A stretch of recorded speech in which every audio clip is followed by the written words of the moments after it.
Halo teman-teman, Assalamualaikum warahmatullahi wabarakatuh. Salam sehat untuk kita semua. Teman-teman tahu bakso? Bakso merupakan makanan yang sangat disukai, digemari oleh kita semua, baik anak-anak maupun sampai orang dewasa. Nah, di sini saya ingin sedikit mereview tentang bakso, di mana bakso itu masuk ke kategori kritis.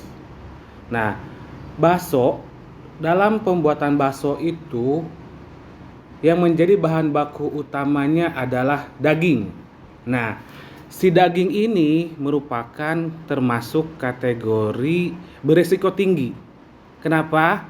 Jadi dalam jaminan produk halal, daging ini merupakan kategori berisiko tinggi karena satu, harus melakukan dan memastikan proses penyembelihannya ini sesuai dengan syariat Islam atau tidak.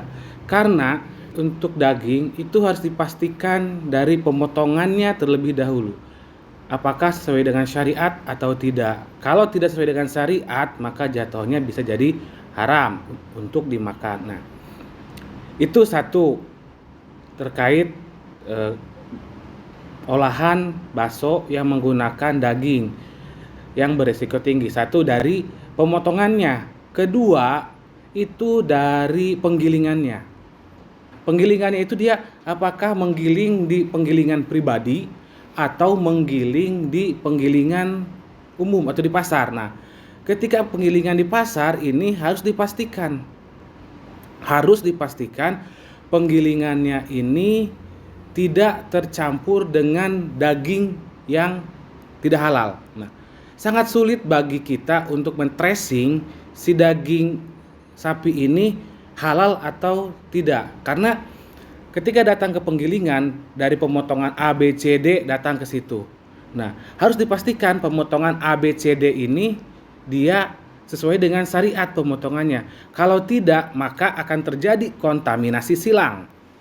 Misal, di pemotongan A, sapi ini disembelih sesuai dengan syariat Islam dan memenuhi unsur dan syarat ketentuannya. Dipotong di RPHA, terus dibawa ke penggilingan di pasar. Nah, di pasar itu tidak hanya menerima daging yang dipotong di RPHA, tapi penggilingan di pasar juga menerima daging di pemotongan B, C, dan D, dan seterusnya. Nah, ternyata di pemotongan C dan D ini kita harus dipastikan dia sesuai dengan syariat atau tidak.